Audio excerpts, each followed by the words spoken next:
दोस्तों आज के इस वीडियो में हम लोग देखने वाले हैं टाइप्स ऑफ सेंटेंसेज, वाक्यों के प्रकार।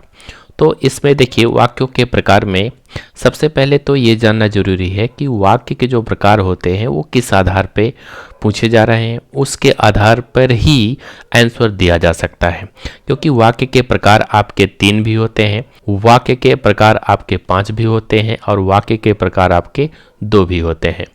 तो देखिए अगर हम बेसिस ऑफ मीनिंग अर्थ के आधार पर बात करें तो अर्थ के आधार पर 5 प्रकार के वाक्य होते हैं। और अगर हम बनावट के आधार पे बेसिस ऑफ फॉर्मेशन की बात करें तो ये 3 प्रकार के होते हैं। और अगर बेसिस ऑफ एक्शन क्रिया के आधार पर वाक्य के प्रकार की बात करें तो ये 2 प्रकार के होते हैं। तो इस नाते सबसे पहला तो जरूरी यही है कि किस आधार पे टाइप्स ऑफ सेंटेंस की बात की जा रही है, उसी के अकॉर्डिंग हम इसका आंसर दे सकते हैं। ये देखा जाए कि बेसिस ऑफ मीनिंग क्या होता है, बेसिस ऑफ फॉर्मेशन और बेसिस ऑफ एक्शन ये होते क्या हैं और इसमें 3 या 5 या 2 कौन कौन से होते हैं।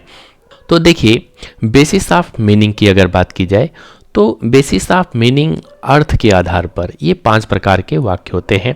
इसमें देखिए सबसे पहला क्या है, आपका असर्टिव सेंटेंस है, दूसरा आपका इंट्रोगेटिव सेंटेंस है, इम्परेटिव है, एक्सक्लेमेटरी है और ऑप्टेटिव है। ये 5 प्रकार के वाक्य हैं आपके। तो देखिए जो असर्टिव सेंटेंस होता है ये कथनात्मक वाक्य कहलाता है, इसे स्टेटमेंट भी बोलते हैं और ये 2 प्रकार का होता है। एक आपका इसी में आपका अफर्मेटिव आता है और एक आपका निगेटिव होता है। तो ये आपके 2 प्रकार के इसमें होते हैं असर्टिव सेंटेंस में। देखिए कोई भी सेंटेंस हो, इसको सबसे आसान तरीका पहचानने का ये होता है कि वाक्य के जो लास्ट में जो इसका सिंबल होता है वाक्य का, उससे इसको पहचानना ज़्यादा आसान होता है। इस वाक्य में देखिए फुल स्टॉप लगा हुआ है, यहाँ पे देखिए इम्परेटिव सेंटेंस में भी फुल स्टॉप लगा हुआ है, बाकी और कहीं आपको फुल स्टॉप नहीं मिलेगा। फुल स्टॉप आपको सिर्फ 2 वाक्यों में मिलेगा, या तो वाक्य असर्टिव सेंटेंस होगा और या तो इम्परेटिव सेंटेंस होगा। अब अगर हम लोग असर्टिव सेंटेंस की बात करें तो असर्टिव में सब्जेक्ट भी होता है, लेकिन इम्परेटिव सेंटेंस में सब्जेक्ट नहीं होता। इसमें जो सब्जेक्ट यू रहता है वो छुपा हुआ माना जाता है और वो शो नहीं किया जाता।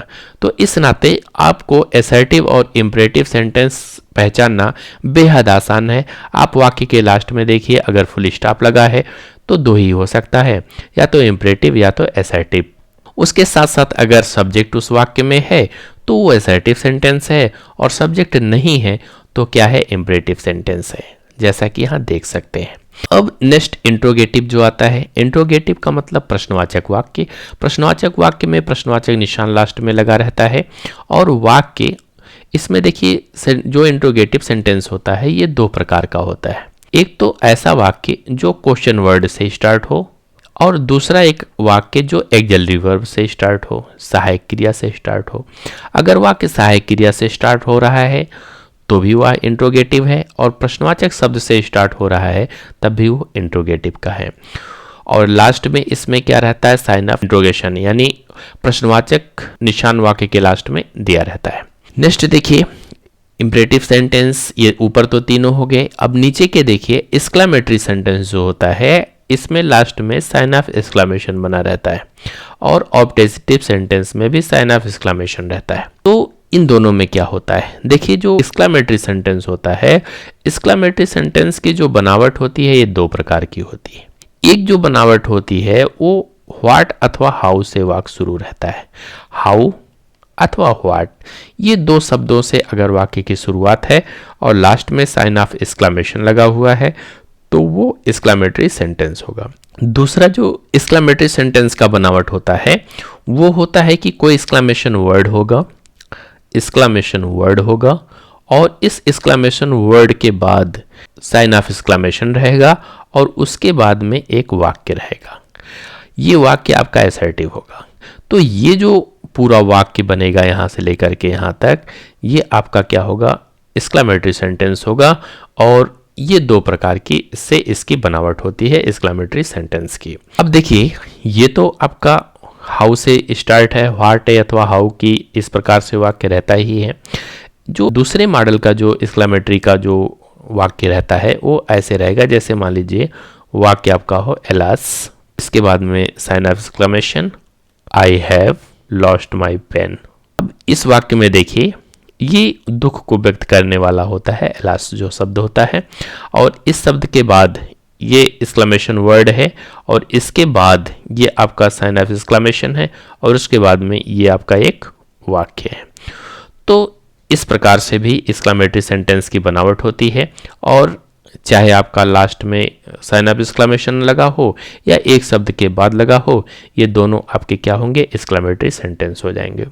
अब ऑप्टेटिव सेंटेंस की अगर बात की जाए तो ऑप्टेटिव सेंटेंस में भी साइन ऑफ एक्सक्लेमेशन वाक्य के लास्ट में रहता है, लेकिन ये जो वाक्य होता है ये वाक्य आपका में से स्टार्ट रहता है।